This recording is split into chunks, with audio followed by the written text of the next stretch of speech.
नमस्कार दोस्तों, मैं कृष्ण गोयल सरस्वती क्लासेस के ऑनलाइन यूट्यूब चैनल पर आप सभी का हार्दिक स्वागत करता हूं।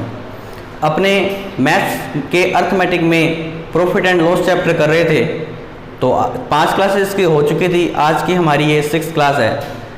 ये जो अपना टॉपिक है काफ़ी लेंथी होगा, ये टॉपिक है भी काफ़ी लेंथी, लेकिन आपको तो बेनिफिट ही है क्योंकि ज़्यादा से ज़्यादा आपको क्वेश्चन मिल रहे हैं। आपको कि जितने टाइप्स हो रहे हैं उतने टाइप्स का आपको क्वेश्चन मिल रहे हैं। अगर आपको एग्जाम में ऐसा कोई क्वेश्चन मिलता है तो आपको वो कभी गलत नहीं होगा, इसलिए बरकरार बने रहिए। और आज ये 6th क्लास है, 7th क्लास में अपना ये चैप्टर कंप्लीट हो जाएगा। तो आज की क्लास में हम क्वेश्चन लिखा है मैंने, इस क्वेश्चन को देखते हैं। एक दुकानदार अपनी वस्तुओं को 10% लाभ पर बेचता है।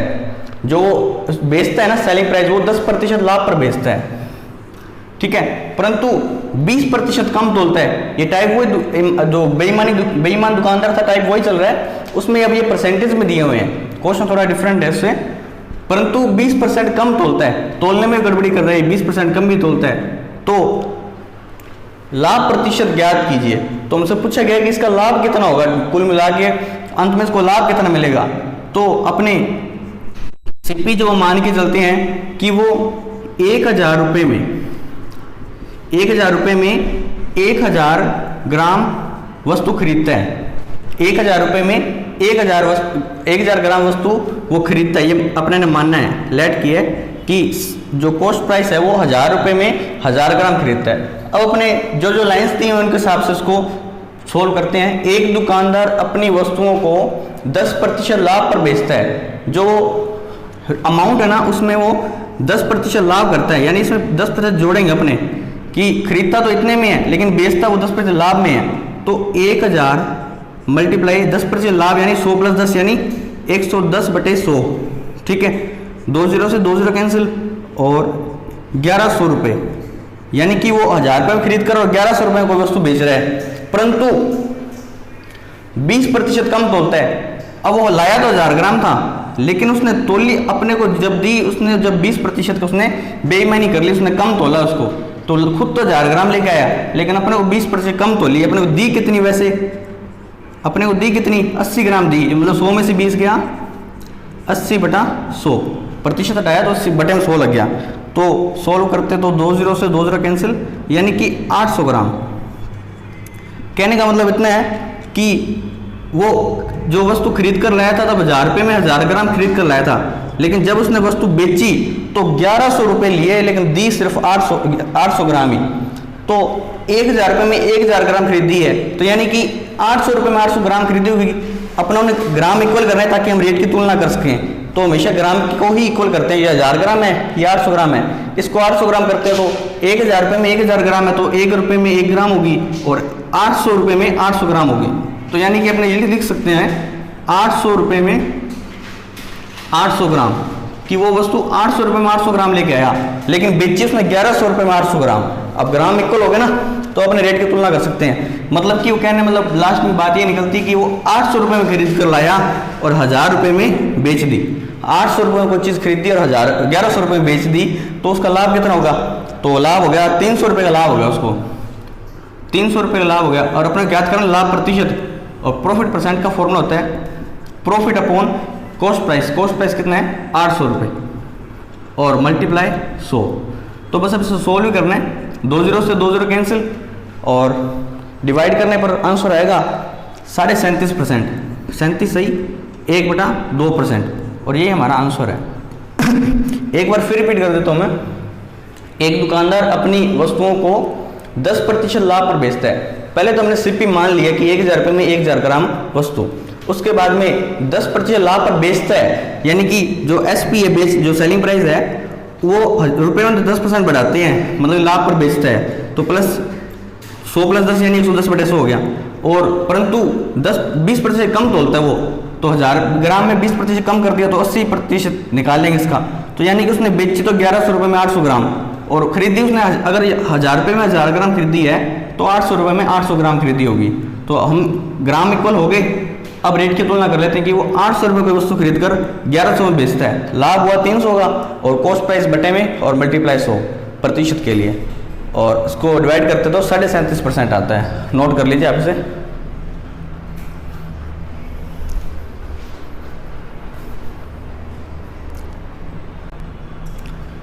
अगला क्वेश्चन देखते हैं। एक दुकानदार किसी वस्तु को 10% लाभ पर बेचता है, ठीक है, सेलिंग प्राइस हमें 10% बढ़ा के देना है कि 10% लाभ पर बेचता है। यदि वह उसे 10% कम मूल्य पर खरीदता, यदि जो कॉस्ट प्राइस था यदि वो भी 10% कम होता तथा 3 रुपये अधिक मूल्य पर बेचता तो उसे 20% का लाभ होता, तो वस्तु का क्रय मूल्य ज्ञात कीजिए। तो सबसे पहले हम इसमें जो कॉस्ट प्राइस है एक बार इसे मान लेंगे। माना जो कॉस्ट प्राइस है वो है 100 रुपये, और पिछले क्वेश्चन में 1000 रुपये मानने का कारण सिर्फ इतना ही था कि पिछले क्वेश्चन हमें ग्राम दिए हुए थे, यानी कि ग्राम किलोग्राम दिए तो वो 1000 में ही बात करेंगे, उसलिए वहां पर अपने 1000 रुपये में 1000 ग्राम लिए थे। लेकिन यहाँ पर ग्राम की कोई बात नहीं है, इसमें सिर्फ परसेंटेज और रुपए की बात है, इसलिए मैंने 100 रुपये मानना है इसको। आप चाहें तो 1000 मानकर भी कर सकते हैं, आंसर उससे भी सही निकलेगा, लेकिन अपन अपने 100 मान रहे हैं इसको। एक दुकानदार किसी वस्तु को 10% लाभ पर बेचता है, ये तो कॉस्ट प्राइस था, ये तो खरीदने का मूल्य हो गया, वो 10% लाभ पर बेचता है, 10% लाभ पर बेचता है, सेलिंग प्राइस। तो 100 गुना 110/100, तो SP आ गया 110 रुपये, 20 से 20 कैंसिल, 110 रुपये, ठीक है। पहली लाइन तो हमने ये सोल्व कर ली। एक दुकानदार किसी वस्तु को 10% लाभ पर बेचता है, एक दुकानदार किसी वस्तु को 10% लाभ पर बेचता है, मतलब खरीदी मानना अपने 100 रुपये में खरीदी होगी तो उसने 110 रुपये में बेची होगी, 10% लाभ पर बेचता है तो 10% लाभ दिखा दिया हमने इसको। यदि वह उसे 10% कम मूल्य पर खरीदता, अब इसने खरीदी 100 रुपये में थी, लेकिन ये बात कर रहा है यदि वो 10% कम मूल्य पर खरीदता, यदि वो 100 में से 10% कम मूल्य पर खरीदता, पहले इसको सोल्व करते हैं। 100 माइनस 10% यानी 90% हो गया, तो 100 ये 100 में लिखा है मल्टीप्लाई इसका 90%, 100 में से 10 गया 90 और परसेंट हटाया तो बटे में 100, तो 20 से 20 कैंसिल, यानी कि 90 रुपये। ये कहता है कि यदि वह उसे 10% कम मूल्य पर खरीदता, यदि वो 90 रुपये में खरीदता और उसे 20% का लाभ होता, तो यदि उसे 20% का लाभ होता, अब ये कॉस्ट प्राइस होगा ना, एक तो CP1 ये था, ये CP2 हो गया, और एक SP1 ये था और ये SP2 आ जाएगा यहाँ पर, तो 20% का लाभ होता, 20% का लाभ यानी प्लस 20%, 100 में 20 जोड़ा 120, तो 90 मल्टीप्लाई 120/100, 20 मतलब 120 हो गया, और बटे में परसेंट हटाया बटे में 100, तो 10 से 10 कैंसिल, ये 10 से 10 कैंसिल, ये 12 में 108, तो ये हो गया 108 रुपये। ये था SP1 110 रुपये, ये आ गया 108 रुपये, ठीक है। तो अब ये SP1 और ये SP2 हो गया, इन दोनों का डिफरेंस देख लो, वो हमें दे रखे 3 रुपये अधिक मूल्य पर बेचता, तो ये जो SP इनका डिफरेंस है वो 3 रुपये के बराबर है, ठीक है, यानी कि 110 और 108 यानी कि 2 रुपये, ये जो 2 रुपये का डिफरेंस है, ये 2 का जो डिफरेंस है वो 3 रुपये के बराबर है, ठीक है। तो 1 रुपये का डिफरेंस जो है वो किसके बराबर होगा, 3/2 रुपये के। तो 1 रुपये की वैल्यू 3/2 रुपये आ गई। अपनों ने CP1 100 रुपये माना था, तो हमें 100 की वैल्यू निकालनी है, तो 100 का मल्टीप्लाई कर देंगे, 3/2 मल्टीप्लाई 100, तो 2 एकम 2 और 50 दूनी 100, और 50 दिए 150, 150 रुपये, तो यानी कि यही हमारा आंसर है 150 रुपये, यही कॉस्ट प्राइस है। वस्तु का क्रय मूल्य ज्ञात कीजिए, हमसे ये पूछा गया था। तो एक बार फिर रिपीट कर देता हूँ मैं कि एक दुकानदार किसी वस्तु को 10% लाभ पर बेचता है, ठीक है, यानी पहले तो हम CP मान लेंगे क्योंकि हमें इसमें CP गिवन नहीं है और हमें CP फाइंड आउट करना है। तो पहले हमने सबसे पहले CP मान लिया कि CP1 जो है 100 रुपये है, ठीक है, वस्तु को 10% लाभ पर बेचता है, यानी कि 10% लाभ के लिए यानी कि 110 रुपये हो गया जिस पर बेचता है, यानी SP1। अगली लाइन दी गई है कि उससे 10% कम मूल्य पर खरीदता, वो खरीदने की कम की बात कर रहा है। वो पहले यदि इसने 100 रुपये खरीदी है तो वो 10% कम मूल्य पर खरीदता, यानी कि 90 रुपये में। यदि वो 90 रुपये में खरीदता तो उसे 20% का लाभ होता, तो उसे 20% लाभ यानी कि प्लस 20%, तो 20% लाभ होता तो 108 रुपये आता, ठीक है। और जो इन दोनों का जो डिफरेंस है ये यहाँ पर, वैसे एक्चुअल डिफरेंस तो -2 का डिफरेंस है, लेकिन वैसे हमें क्वेश्चन में गिवन है 3 रुपये का, 3 रुपये का डिफरेंस गिवन है, तो इस 2 रुपये का जो डिफरेंस है वो 3 रुपये के बराबर रख देंगे, ठीक है। तो 1 की वैल्यू 2 से 1 ज़्यादा है, कम हो रहा है, कम के लिए भाग करते हैं, 2 भाग में चला गया। उसके बाद 100 की वैल्यू निकालनी है, क्योंकि हमने जो CP1 है वो 100 रुपये माना है, इसलिए हम 100 की वैल्यू निकालना है। यदि आपने 1000 माना है तो आप 1000 की वैल्यू निकालेंगे, तो 1000 के अकॉर्डिंग वो क्वेश्चन चलेगा। मैंने 100 माना, 100 के अकॉर्डिंग ये क्वेश्चन चला था, तो मैं 100 की वैल्यू फाइंड आउट करूंगा। तो 3/2 मल्टीप्लाई 100 तो 150 रुपये, आप नोट कर लीजिए इसे। इसके बाद नेक्स्ट क्वेश्चन देखते हैं अपने। एक व्यक्ति 5 रुपये में 40 टॉफियां बेचता है। एक व्यक्ति जो है वो 5 रुपये में 40 टॉफियां बेचता है, तो उसे 30% की हानि होती है। यदि वो 5 रुपये में 40 टॉफियां बेचता है तो उसे 30% की हानि होती है।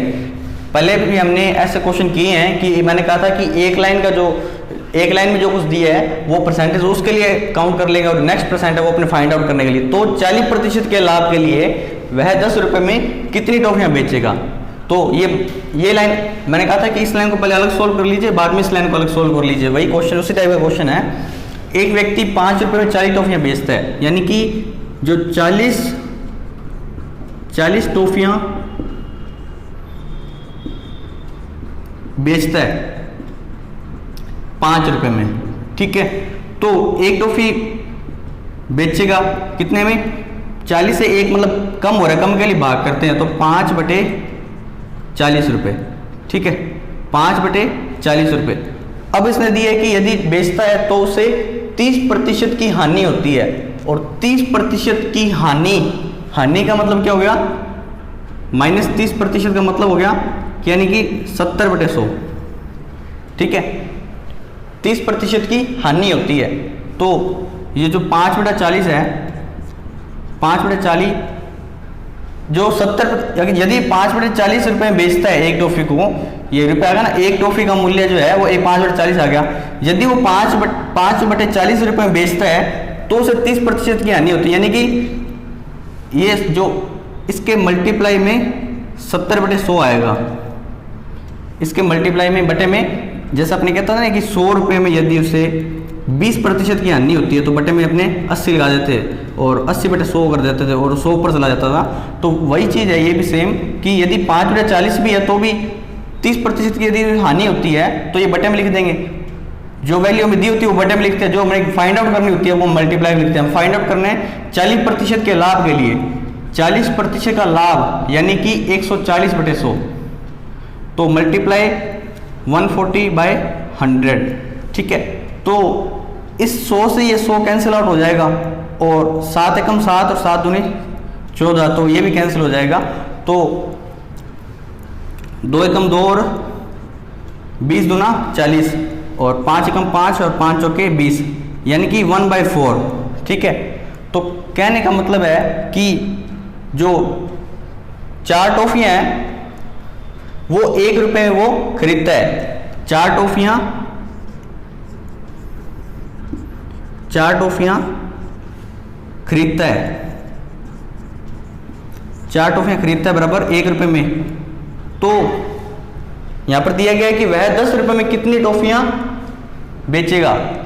4 टॉफियां बेचता है, 4 टॉफियां बेचता है 1 रुपये में। तो उसने पूछा 10 रुपये में कितनी बेचेगा। 1 रुपये में यदि 4 टॉफियां बेचता है तो वो 10 रुपये में, यानी 10 का मल्टीप्लाई यहाँ भी कर देंगे, 10 का मल्टीप्लाई यहाँ भी कर देंगे, यानी कि 40 टॉफियां। तो यही हमारा आंसर है कि कहा गया था क्वेश्चन में, एक व्यक्ति 5 रुपये में 40 टॉफियां बेचता है, 5 रुपये में 40 टॉफियां बेचता है तो उसे 30% की हानि होती है। यदि उसे 40% का लाभ चाहिए तो वह 10 रुपये में कितनी टॉफियां बेचेगा।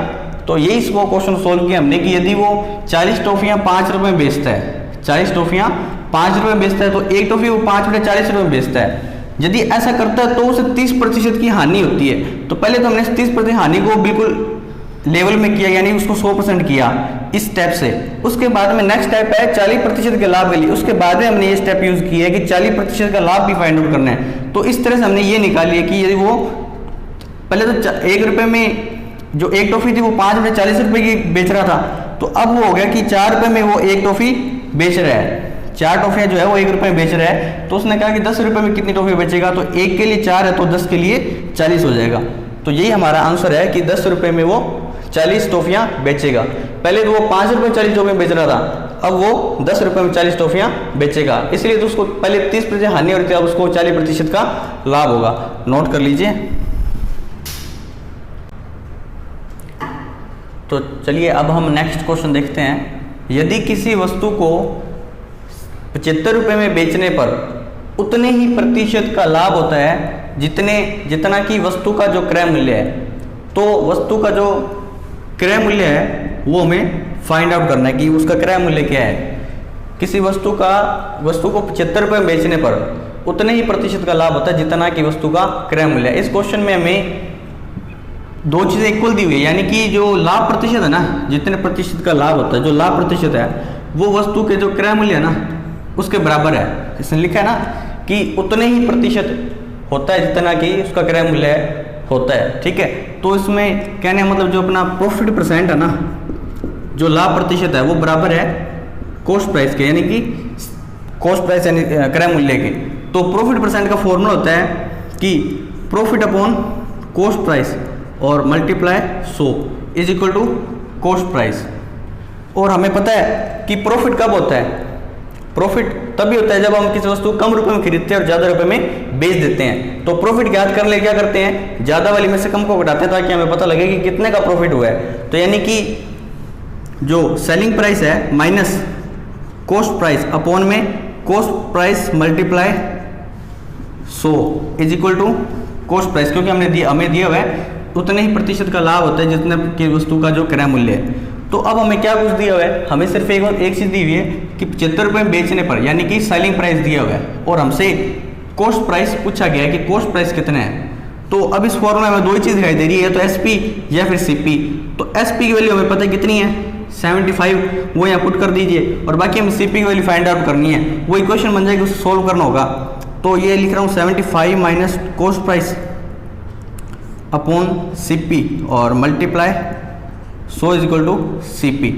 तो अब मैं सीपी का मल्टीप्लाई कर रहा हूँ दोनों साइड में, या ऐसे भी कह सकते हैं कि ये जो बटे में है, भाग में है, वो वहाँ पर गुणा में चला जाएगा। तो सीपी मल्टीप्लाई सीपी यानी सीपी स्क्वायर हो जाएगा, और इस 100 का मल्टीप्लाई इन दोनों से होगा, तो इसका मल्टीप्लाई कर रहा हूँ मैं।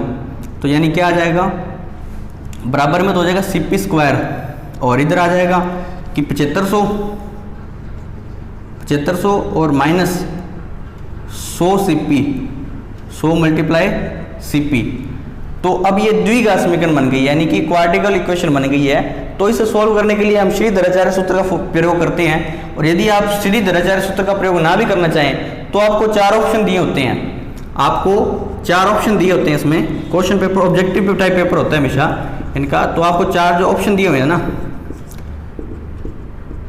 जैसे कि आपको ऑप्शन दे दिए 25, 50, 75, 100, तो आपको ये 4 ऑप्शन दिए होंगे। तो आप 1 बाय 1 ऑप्शन से चेक कर लीजिए इसे, वो सबसे बेटर रहेगा, इजी रहेगा कि आप इसमें पुट करके देखिए। यदि ये दोनों, जैसे सीपी वाली 25 रखता हूँ, अगर यहाँ 25 रखूँ और यहाँ 25 की स्क्वायर करूँ, यदि ये इक्वल आता है फिर तो 25 आंसर सही है। यदि 50 रखने पर इक्वल आता है तो वो आंसर सही है, यदि 75 रखने पर इक्वल आता है तो वो आंसर सही है। तो पहले देखते हैं 25 रख के देखते हैं इसमें। तो 25 रख के देख रहा हूँ मैं, 7500 मल्टीप्लाई 100 इंटू 25 यानी कि 2500 माइनस 2500 और बराबर 25 की स्क्वायर, 25 स्क्वायर यानी 625, 25 25 625। तो इसको लेस करते हैं तो बचता है 5000, और 5625 के इक्वल नहीं है, यानी कि ये जो हमने 25 माना है ये ऑप्शन तो हमारा नहीं है, ये ऑप्शन तो नहीं है। 50 रख के देखते हैं अपन, ये क्वेश्चन तो नहीं, ये तो 25 तो नहीं है। इसके बाद 50 रख के देखते हैं अपने, तो 7500 बराबर सॉरी माइनस 100 मल्टीप्लाई सीपी यानी कि 100 गुणा 50 यानी कि 5000 और बराबर सीपी स्क्वायर यानी 50 का स्क्वायर, 50 का स्क्वायर हो जाएगा 2500, और 7500 में यदि 5000 घटाते हैं तो आता है 2500। तो 2500 बराबर 2500 यानी कि यही हमारा आंसर सही है, यानी कि सीपी का मान होगा 50 रुपये। तो CP is equal to 50 rupees, यही हमारा आंसर है। तो यदि आपको कभी भी द्विघात समीकरण दिख जाए तो आप वहाँ पर बाय ऑप्शन चेक कीजिए, इसे बाय ऑप्शन, यही इजी रहता है। सबसे ज़्यादा, कि बाई ऑप्शन रख के देख लीजिए, 1/1 पुट कीजिए, तो जिसमें सेटिस्फाई होती है, जैसे इक्वेशन सेटिस्फाई हो रही है 2500 इक्वल टू 2500, तो यानी कि हमारा 50 आंसर जो है वो सही है, नोट कर लीजिए। रिपीट कर देता हूँ एक और मैं वापस, यदि किसी वस्तु को 75 रुपये में बेचने पर, यानी कि हमें सेलिंग प्राइस दिया हुआ है 75 रुपये, पर उतने ही प्रतिशत लाभ होता है, उतने ही प्रतिशत का लाभ होता है जितने की वस्तु का क्रय मूल्य है, तो हमें पता है कि प्रॉफिट परसेंट का फॉर्मूला होता है profit upon cost price multiply 100, क्योंकि प्रॉफिट परसेंट है यानी प्रॉफिट की गणना कर रहे हैं, बटे में विशेष कॉस्ट प्राइस आता है और 100% के लिए multiply 100 is equal to CP। तो प्रॉफिट हमें पता है कब होता है, जब हम बेचने वाली वस्तु में से खरीदने वाली वस्तु को घटाते हैं, यानी selling price minus cost price. तो सेलिंग प्राइस हमें गिवन था 75 रुपये, तो हमें कॉस्ट प्राइस फाइंड आउट करना था कि कॉस्ट प्राइस कितना है। तो फाइंड आउट करने के लिए इक्वेशन को सोल्व किया तो द्विघात समीकरण बन गई, यानी कि क्वाड्रेटिकल इक्वेशन बन गई। तो इसे बाय ऑप्शन चेक किया हमने कि कौन सा आंसर सही होगा। पहले हमने 25 पुट किया था, लेकिन 25 सेटिस्फाई नहीं हो रहा था क्योंकि इक्वल नहीं था। फिर हमने 50 पुट किया तो ये 50 सेटिस्फाई हो गया, 2500 इक्वल टू 2500, तो इसलिए हमारा आंसर हो गया 50 रुपये। ठीक है, आप नोट कर लीजिए। और आज की क्लास 6 हमारी क्लास थी, तो आज की क्लास में इतना ही। और जो अगली प्रतिशत की जो प्रॉफिट और लॉस की जो क्लास होगी वो हमारी लास्ट क्लास होगी, और अगली क्लास में हम डिस्काउंट पर चर्चा करेंगे कि डिस्काउंट क्या होता है। और डिस्काउंट हमेशा अंकित मूल्य पर दिया जाता है, यानी कि जो मार्क प्राइस होता है ना उसी पर दिया जाता है। तो बाकी हम अगली क्लास में करेंगे। आज के लिए इतना ही, धन्यवाद।